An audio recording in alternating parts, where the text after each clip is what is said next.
Naby Keita show was a snapshot of his Liverpool career. The summer of 2017 was seismic for Liverpool in terms of moving the club forward. Back in the Champions League, the recruitment program was aggressive and ambitious and key areas were bolstered. It was the summer when Mohamed Salah arrived, so too did Andrew Robertson and Alex Oxlade-Chamberlain. Liverpool also made their play to get Virgil van Dijk on board. Most excitement, however, was around one particular name, Naby Keita. Jurgen Klopp would tell anyone who would listen what this pocket dynamo from RB Leipzig could do and saw it as a transformative piece of business. Liverpool were so desperate to sign him, they agreed a £52 million deal, then a club record, to secure his signature and take him off the market. When he eventually arrived 12 months later, the fanfare was huge. Steven Gerrard even presented him with his jersey, as Keita was the first man to take possession of the number 8 jersey which had been vacant since Gerrard's departure in 2015. Everyone was adamant that Keita, a Guinea international, would be the real deal. If you took the 13th minute of this helter-skelter clash in Madrid as your evidence, you would have no reason to doubt Liverpool's judgment.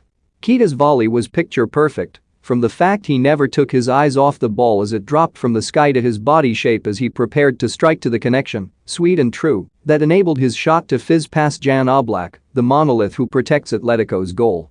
He is well capable of these moments. There was a terrific strike against Crystal Palace last month. Another one, easily recalled, was the clap of thunder he unleashed against Chelsea the night Liverpool were presented with the Premier League trophy in July 2020. But these moments do not happen enough.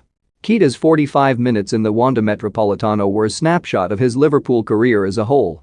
The good was very good, but the rest of it didn't reach the required standards, not by a long way.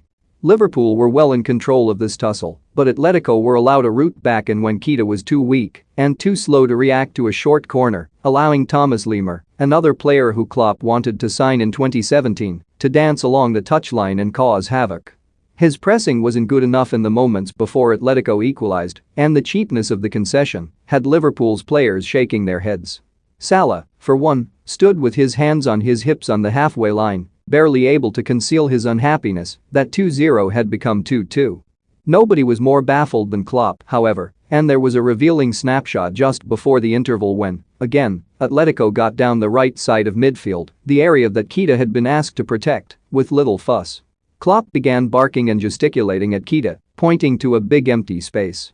Keita fired back, pointing himself and asking what he was supposed to do. Whatever protestations he made, it wasn't enough. Keita never emerged for the second period, with Fabinho introduced instead. This was a big opportunity spurned.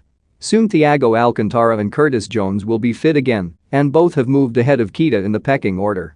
At some point in the new